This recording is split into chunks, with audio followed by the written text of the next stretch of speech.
Chapter 8 का part 2 जिसका title है अ मॉनसून डायरी। ये लिखा गया है रस्किन बॉन्ड के द्वारा। तो हमने इससे पहले फर्स्ट पार्ट में उनकी लिखी हुई डायरी एंट्रीज पढ़ी हुई थी कुछ डेट्स की, और अब हम आगे पढ़ेंगे पार्ट 2 और उसमें जो लिखी गई हैं डेट्स और उसमें क्या लिखा गया है।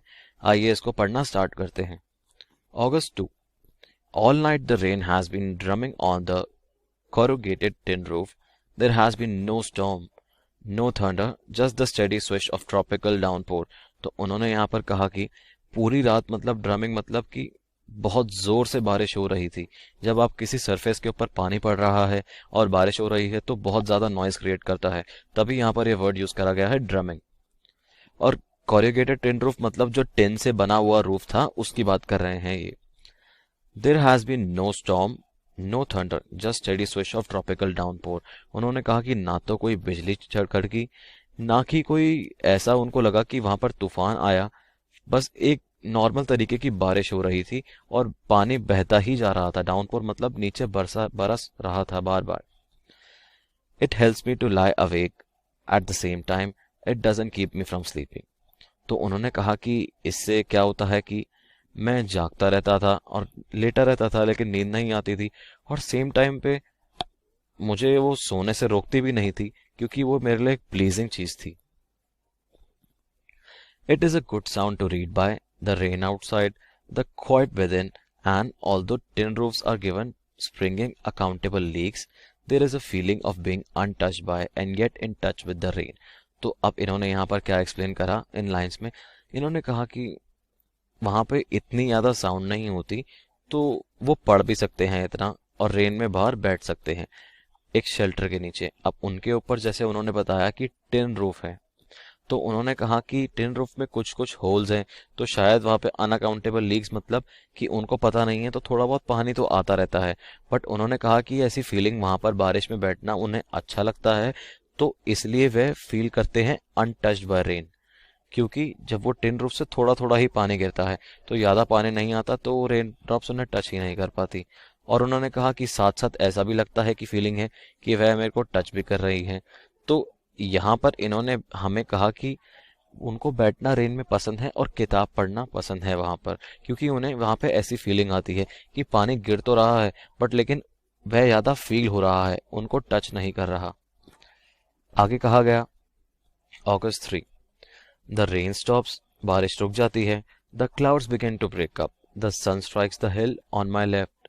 तो उन्होंने कहा कि अब जब बारिश रुक गई तो क्लाउड्स जो होते हैं वो अलग अलग हो जाते हैं, जो डार्क क्लाउड्स होते हैं उनकी बात कर रहे हैं। और उन्होंने कहा कि सन स्ट्राइक्स मतलब सन ऊपर आ जाता है हिल में लेफ्ट साइड पे। A woman is chopping up sticks. I hear the tinkle of cowbells. तो अब उन्होंने कहा कि एक मुझे बाहर आ रही है, एक औरत है, मतलब चॉप मतलब वो काट रही है स्टिक्स को अलग अलग, और उनको काउबेल्स मतलब जैसे कि काउस जा रही हैं बाहर से, उनके गले में जो घंटी होती है उनकी साउंड उनको सुनाई दे रही है, क्योंकि अब बारिश रुक गई है तो वह काउस बाहर निकल गई हैं। In the oak tree a crow shakes the rain drop from his feathers and caws disconsolately. तो इन्होंने यहाँ पर क्या कहा कि जैसे उन्होंने पहले दो एनिमल्स की बात करी, काओ की बात करी, उनकी बेल की साउंड आ रही है, तो आगे इन्होंने कहा कि एक ओक ट्री पर से जब एक क्रो अपने आप को और अपने फेदर्स को शेक कर रहा है क्योंकि वह गीला हो चुका है, तो काफी सारी रेन ड्रॉप्स की और शेकिंग की उनको साउंड सुनाई दे रही है उसके फेदर से। एंड कॉज डिस्कॉनेटली, तो यहाँ पे इन्होंने कहा कि अब वो भीग गया है, तो डिस्कॉन्सोलेटली का मतलब होता है अनहैप्पीली, तो वह खुश नहीं है, तो वह इसलिए अपना कॉ मतलब होता है जो क्रो साउंड निकालता है। ये मैं लिख देता हूं आपके लिए, साउंड दैट क्रोज मेक। तो वो हैप्पी नहीं है क्योंकि वह गीला हो चुका है, इसलिए वह साउंड निकाल रहा है। Water drips from a leaking drain pipe and suddenly, clean and pure, the song of the whistling thrush emerges like a dark sweet secret from the depths of the ravine. तो उन्होंने कहा कि अब water जो था drain pipe से, उन्होंने कहा था जैसे कि टिन में होल थे, तो वैसे ही ड्रेन पाइप में से वाटर भी लीक कर रहा है। ड्रेन पाइप वो होता है जब आपके रूफ पर एक पाइप आप कनेक्शन करते हैं, जब आपके रूफ पर एक पानी इकट्ठा हो जाता है तो उसी पाइप के जरिए से वो पानी पाइप से होते हुए जाता है और बाहर नीचे इकट्ठा हो जाता है। And suddenly clean and pure the song of the whistling thrust emerges like a dark sweet secret। तो उन्होंने कहा कि फिर सडनली अब जब सब कुछ साफ हो जाता है, सब कुछ मौसम साफ हो गया, तो उन्हें साउंड सुनाई देती है। और डार्क सीक्रेट्स मतलब उन्होंने यहाँ पर ये कह के वैली को डिस्क्राइब करा है।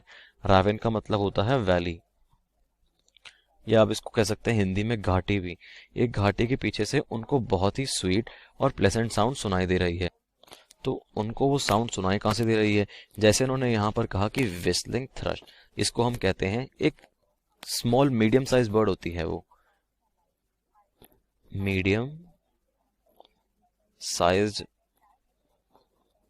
और ध्यान रखिएगा, खाली ऐसी वैसी बर्ड नहीं, मीडियम साइज सॉन्ग बर्ड, जिनसे उनको आवाज आ रही थी और खुशी मिल रही थी। आगे देखते हैं क्या लिखा गया। August 12, endless rain and a permanent mist. We haven't seen the sun for 8 or 9 days. Everything damp and soggy. तो उन्होंने कहा कि अगस्त 12 के दिन क्या हुआ इस डेट पे कि एंडलेस बारिश मतलब बारिश रुक ही नहीं रही थी, और परमानेंट मिस्ट मतलब कि थोड़ा वो उनकी विजन वही जो ब्लॉक हो रही थी, मिस्ट से फॉगी चीज थी, उनकी विजन ब्लॉक हो गई। तो उन्होंने कहा कि उन्होंने सन को तो लास्ट 8 या 9 दिन पहले देखा था। एवरीथिंग डैम्प एंड सॉगी, डैम्प मतलब गीला, और जब आप देखते हैं मिट्टी किसी को हम बोलते हैं डैम्प हो गई है, गीली है और वो नीचे धंस जाती है, तो उसको हम डैम्प कहते हैं। और सॉगी मतलब वो बहुत ज्यादा चिपचिपी हो गई थी। Nowhere to go, pace the room, look out of the window at few bobbing umbrellas, at least it isn't cold rain. तो उन्होंने कहा कि अब कहीं जा नहीं सकते थे, बारिश हो रही है, तो वह पेस द रूम मतलब कमरे में ही चक्कर काटते थे। इसका मतलब है कि कमरे में ही चक्कर काटना, और विंडो के बाहर देखते रहते थे कि कहाँ लोग बॉबिंग अम्ब्रेलास मतलब अपनी अम्ब्रेलास खोल कर जा रहे हैं। आगे उन्होंने कहा at least it isn't cold rain, the hillsides are lush as late monsoon flowers begin to appear. तो उन्होंने कहा कि कम से कम ठंड तो नहीं है, ये वैसी बारिश नहीं थी। और आगे कहा गया the hillsides are lush as late monsoon flowers begin to appear, wild balsam, dahlias and begonias and ground orchids। तो यहाँ पर उन्होंने कहा कि लश मतलब बहुत ज्यादा ब्यूटीफुल और वाइब्रेंट लगने लग जाती हैं जब मॉनसून के फ्लावर्स आ जाते हैं लेट मॉनसून में। और उन्होंने डिस्क्राइब करा कि वहां पर कौन कौन से फ्लावर आते हैं, वाइट बाल्सम, डालियाज, बेगोनियाज और ग्राउंड ऑर्किड्स। तो उन्होंने कहा कि यह सब देख के वहां पर बहुत अच्छा लगता है। आगे कहा गया है, और उन्होंने अगस्त 31 की डेट को अपनी डायरी एंट्री में, it is the last day of August and the lush monsoon growth has reached its peak. तो उन्होंने कहा कि ये लास्ट दिन है अगस्त का। और जो उन्होंने बोला कि लश मॉनसून हम ऐसे जब डिस्क्राइब करते हैं किसी चीज को तब कहते हैं कि जब ग्रास बहुत ज्यादा ग्रो करती है, ग्रास ग्रोज फास्ट, ऐसा सीजन उन्होंने कहा कि वो पीक पे था, मतलब वो टॉप पे था ऐसा सीजन। अब the seeds of the cobra lily are turning red signifying that the rains are coming to an end. तो उन्होंने कहा कि अब फाइनली जो कोबरा लिली से जो बाहर लीव्स निकलती थी वो रेड हो रही हैं, तो हमें लग रहा है कि अब ये सीजन एंड हो रहा है, rainy season finally. In a few days the ferns will start turning yellow but right now they are still firm green and upright. तो जैसा उन्होंने पहले बताया था कि फर्न्स, हम क्या कह रहे थे कि जो जिनके फ्लावर्स नहीं होते उनके अंदर फर्न्स निकलते हैं, जो पार्ट्स होते हैं प्लांट के। अब उन्होंने कहा कि वो भी धीरे धीरे येलो टर्न हो जाएंगे और उसके बाद वह भी प्रॉपर गिर जाएंगे नीचे। और लेकिन अभी वह तक सलामत है क्योंकि वह सीजन धीरे धीरे चल रहा है और एक टाइम के बाद वह खत्म हो जाएगा। Ground orchids, Mauvais lady slippers and the white butterfly orchids put a fashion display on the grassy slopes of the Landor। तो उन्होंने यहाँ पर एक और चीज कही कि जो फ्लावर्स होते हैं ये ऑर्किड्स, और लेडी स्लीपर्स मतलब एक और स्पीशीज उन्होंने बताई फ्लावर्स की, और जो व्हाइट बटरफ्लाई ऑर्किड्स होते हैं वो एक फैशन डिस्प्ले जैसे लगते हैं। जब आप देखते हैं कि एक जगह पर अलग अलग टाइप के 3 फ्लावर्स हैं तो वो आपको देखने में बहुत ज्यादा अच्छा लगता है। तो वो इसलिए कह रहे हैं कि ग्रासी स्लोप्स पे ऐसा लगता है कि कोई एग्जीबिशन सा आ गया है। और ये एक जगह का नाम है, ये वैसे कुछ नहीं है करेक्टर या फिर कोई species. Wild dahlias, red and yellow magenta, rear their heads from the rocky surfaces where they have taken hold. तो उन्होंने कहा कि जो फ्लावर्स बताए हैं जो अलग अलग सरफेस में से निकल रहे हैं, सर्फेसेस मतलब जो रॉक्स में क्रैक होते हैं ना, उसमें से बाहर आ रहे हैं, तो वो क्या कर रहे हैं, उन्होंने वहां पर पकड़ बना ली है इस मौसम में। जैसे उन्होंने बताया कि ऐसे टाइप की चीजें जिसमें ग्रास बहुत ज्यादा उगती है ऐसा सीजन, तो ये फ्लावर्स उस टाइम पे बहुत ज्यादा कॉमन थे। मैं आपके लिए यहाँ लिख देता हूँ इसका मीनिंग। जो रॉक में क्रैक्स आ जाते हैं उसके बीच में से जैसे डालें निकल आती हैं बाहर, वो चीज। Snakes and rodents flooded out their holes and burrows, take shelter in the roofs, attics and go down. So उन्होंने कहा कि जो स्नेक्स तो होते, स्नेक्स नॉर्मल है, rodents का मतलब होता है माउस, जो चूहे, जो बड़े बड़े चूहे होते हैं, तो आप उसे गूस भी कह सकते हैं, लेकिन हम इन्हें माउस ही कहेंगे। तो वो अपने होल से बाहर आ जाते हैं और शेल्टर ले लेते हैं रूफ्स में, एटिक्स में और गोडाउन्स में, क्योंकि वहां अब एकदम सीजन चेंज हो रहा है। A shrew, a weak of sight, blunders about the rooms, must to amusement of the children. तो उन्होंने कहा कि यहाँ पर इन्होंने श्रू को कहा कि डिस्क्राइब कर, श्रू भी एक टाइप का उन्होंने माउस ही बताया है, एक स्पीशीज है। हम इसके बारे में नीचे भी बात करेंगे, तो मैं आपको इसका फुल मीनिंग एक साथ समझाता हूँ। तो उन्होंने कहा कि weak of eye side, blunders about the rooms, तो मतलब घूमते रहते हैं, वो जो माउस होता था कमरे में घूमता रहता है, और चिल्ड्रन उनको देख के अम्यूज मतलब खुश होते रहते थे। आगे कहा गया don't kill it, admonishes their grandmother. उनकी ग्रैंडमदर उन्हें बार बार रिपीटेडली डांटती रहती हैं, बोलती हैं।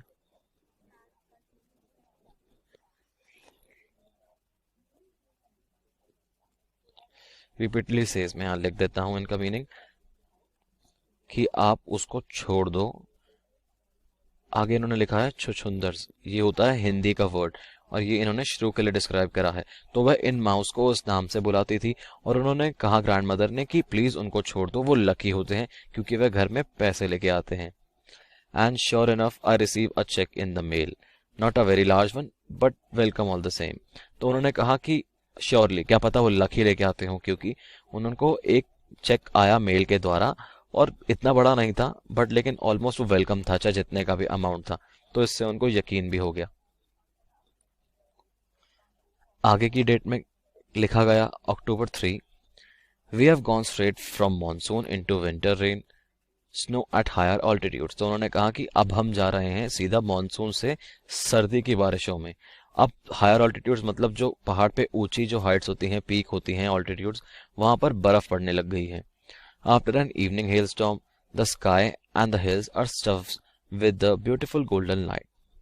तो उन्होंने कहा कि अब शाम को हिलस्टॉर्म मतलब वो छोटे छोटे बर्फ जब गिरते थे, तो वो हिलस्टॉर्म उतना ही होता है, प्रॉपर बर्फ नहीं होती। तो उन्होंने कहा कि आसमान में और पहाड़ों में अब सनलाइट की रोशनी पड़ रही थी। देखते हैं आइए क्या लिखा है। January 26, winter rain in the hills. तो इन्होंने यहाँ पे एक टाइटल भी दे दिया कि विंटर रेन जो हिल्स में थी।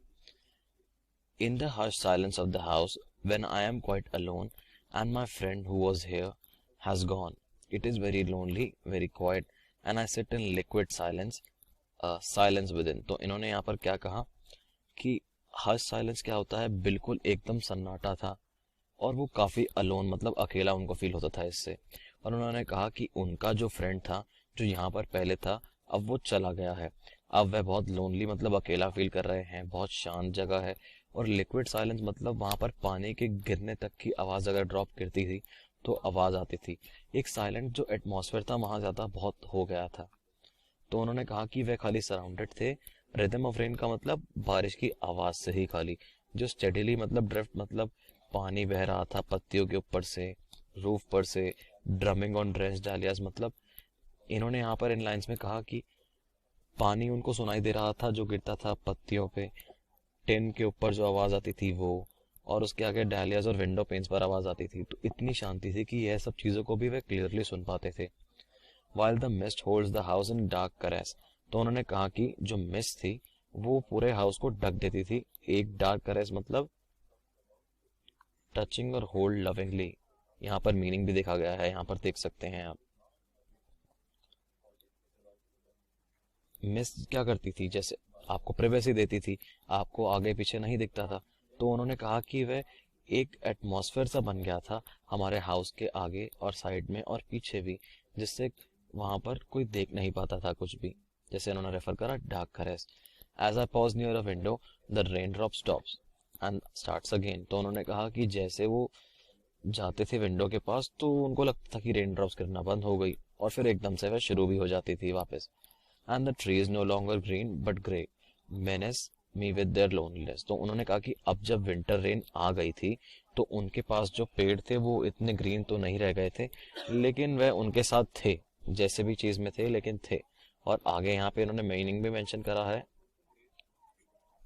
Menace me with their loneliness. तो मेरे को अपनी लोनलीनेस से डराते थे कि जब वो ग्रे हो गए थे। तो उन्होंने ग्रे ट्रीज को कहा कि वो मेरे को ऐसा लगता था कि मेरे को डरा रहे हैं। और स्पेशली मेनेस का मीनिंग लिखा गया थ्रेटन। थ्रेटन का मतलब डराना। आगे लिखा गया March 23, late March end of the winter. तो मार्च, अब लेट एंड मार्च आ गए थे हम और सर्दियां खत्म हो गई। The blackest cloud I have ever seen squatted over the Mussoorie and then it held marbles for half an hour. तो उन्होंने कहा कि आज तक उन्होंने इतना क्लाउड, डार्क क्लाउड नहीं देखा था। और वो स्क्वाटेड ओवर मतलब फैल गया था। अब मैं इसका मीनिंग भी आपके लिए लिख देता हूँ। स्क्वाटेड का मतलब होगा स्प्रेड, कि वो क्राउड पूरा स्प्रेड हो गया था मसूरी के ऊपर। And then it held all marbles, मतलब फिर उसके बाद काफी बारिश होती रही। मार्बल्स आप ये भी कह सकते हैं कि ऐसे कि आपने देखा होगा छोटा छोटा ओले पड़ते हैं पानी जब बन जाता है, वैसे तो वैसे टाइप की बारिश। Nothing like a hailstorm to the clear sky even as I ride I see a rainbow forming. तो उन्होंने कहा कि एक हेलस्टॉर्म जैसा क्लियर स्काई तो नहीं था, तो उन्होंने देखा एक वहां पर रेनबो भी बन गया था इस बीच। और इसी के बीच वह लिख रहे थे ये सब सारी चीजों को, रस्किन बॉन्ड ऑथर। तो अब इन्होंने पूरे चैप्टर में क्या बताया, अलग अलग डेट्स पे इन्होंने डायरी एंट्रीज लिखी जिसमें इन्होंने अपना नेचर का अकाउंट दिया कि कैसा कैसा मौसम चेंज हुआ, कैसी कैसी चीजें हुई और कैसे कैसे इवेंट्स हुए। तो इन्होंने अपनी डायरी एंट्री के थ्रू हमें बताना चाहा नेचर के अलग अलग फैक्ट्स। और इन्होंने क्या करा, और ऐसा इन्होंने करा अलग अलग डेट्स मेंशन करके और उनके नीचे डिटेल्स डाल के। और ये सब इन्होंने अपनी डायरी में लिखा था अलग अलग टाइम पर। ये चैप्टर यहाँ खत्म हुआ। आई होप आपको